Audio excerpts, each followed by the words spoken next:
All right, I'm here with a very funny man by the name of Pete Correale, and he is coming, or actually he's here now. He's in the between shows for the Stress Factory Comedy Club right here in town. He was there last night. He'll be there tonight. He'll be there tomorrow, and it's good to have him here in the studio. Pete, how are you? All right, Tony, baby. Thank you for having me, my man. It's always a pleasure, man. Always a pleasure to have a fellow Italian here on the air. You know, great stuff. So how's it going down there? I mean, you've already played one show, right? Yeah, no, I played last night was my first time there. The owner, Vinnie Brandt, I've known him forever. He owns another club out in Jersey, but I'd never been to this one. Love it. Real nice club, man. So it was we had a lot of fun last night. So how was the audience? Was everything cooking last night? yeah, it was cooking, man. Yeah. I'm on top of my game. I was writing on a sitcom for the past couple of years, and then that ended. You were on it? No, I was writing. You were writing. Kevin can wait. Kevin James one. Sure, yeah. Yeah. I did a Showtime special, and I get a phone call from him saying, "I'm a fan of your stuff. I've been for a bit, and I got a sitcom. You want to come write? I need some. So I got a lot of writers, but I need some comedians to write." Right. So I did that, and it was a lot of fun, but that ended about a year and a half ago, and since then, I've, really feel like I'm back on top of where I was stand-up-wise before I did that show. Because you get on a show like that, and you're just stuck in that writer's room for long periods of time. But also, don't you get, lack of a better word, don't you get comfortable, doing a job like that? Like stand-up, it seems to me, you're constantly on the verge. You would think, right? Because it's steady money and all this cool stuff, and you're rubbing elbows with the stars every week and all this, and I see Kevin constantly. But for me, it wasn't. All the other writers love it, but for me, I'm a comedian, so it's such a bizarre room. It was so bizarre for me to be in this room, say something funny. Kevin's not even in the room. Like, you're in with all the writers, and there's people in charge above you that take the finished product and bring it to Kevin, So so I could think something's funny, and if my boss doesn't think it's funny, Kevin's never going to know what I said. And in my head, I'm like, guy, Kevin's going to love this. You don't know funny. You're a 60-year-old white guy who's rich because you've been writing on sitcoms forever. These guys are just dated, man. They don't get it. So it was very frustrating for me to say something and then be told, nah, that's not that funny. I'm like, what do you know? I'll tell you. I got the hour specials. So when you're when you're writing, sometimes your stuff just doesn't make it into it. Well, yeah, it's more than that. It's more like whole bigger ideas. Like, I'll make this real quick, but at the end of one episode of a show, Kevin had to help his friend because the wife ran off because of something Kevin said. And the kids ended up loving him. And at the end of the show, the kids love Kevin so much, it's almost like he's Mary Poppins. Then the mother comes home, and they all hug the mother, and now Kevin's standing outside the house looking through a window at the family back with their mom. I remember that. Right? And the show ends. And I thought, this is so lame. Yeah. Whatever. So I say in the writer's room, what if at that moment when Kevin looks through the window, and we give him an umbrella, and so he has an umbrella, and when he sees the kids together, he opens the umbrella, and we got him on a cable, and he just floats away like Mary Poppins. And half the room is like, that's brilliant. Oh, my God, we got to do that. And then all the old white writers that have been there forever go, we can't do that. That's crazy. That's nuts. People don't float away. And I'm like, people don't babysit their friends' kids for 2 months because the wife ran off either. The whole thing is fake.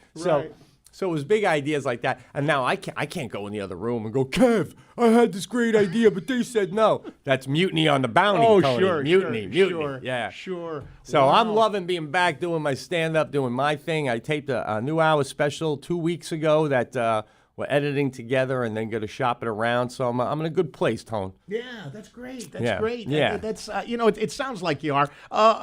Tell us a little bit about the Sirius XM show that you have. Oh, I do. Well, it started out and it still is a podcast, the Pete and Sebastian Show. It's Sebastian Maniscalco, who is extremely popular these days. He just did 4 sold-out Madison Square Garden shows. It's insane. But anyway, so it's on every Friday on Sirius XM, and then it's immediately a podcast. But it's a show that we just started out. We have no guests, it's just me and him, and we do it once a week, and it's growing. And it's when we started, we were married. I was married. He wasn't even married.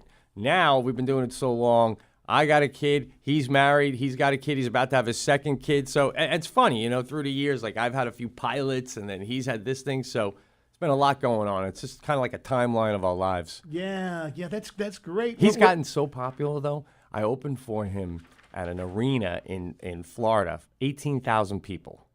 And before the show, I'm standing there with him and the guy who directs the whole show, right? And that guy goes to me.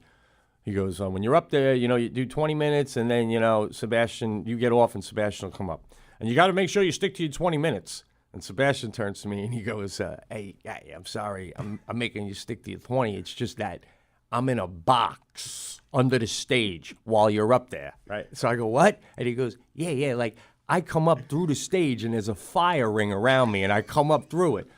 But the only way to get, because it's a big round stage in the middle of the arena. So right. The only way for me to get under that stage would either be get under it before the people come in, and I'm not going to sit under the stage for 3 hours. It's insane. Or while you're up there, they put me in a little box that looks like an equipment box with wheels. And the roadies wheel me under the stage so the fans just think it's equipment. Right. But I'm in the box. Then I get out of the box under the stage. So if you go over, Pete, if you do like an extra 10 minutes, I'm sitting in a box.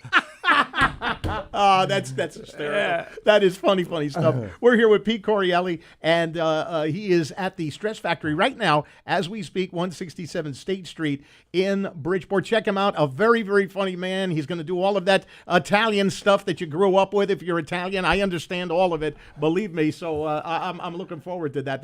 That's great. You can go to stressfactory.com. There's still some tickets there, I guess.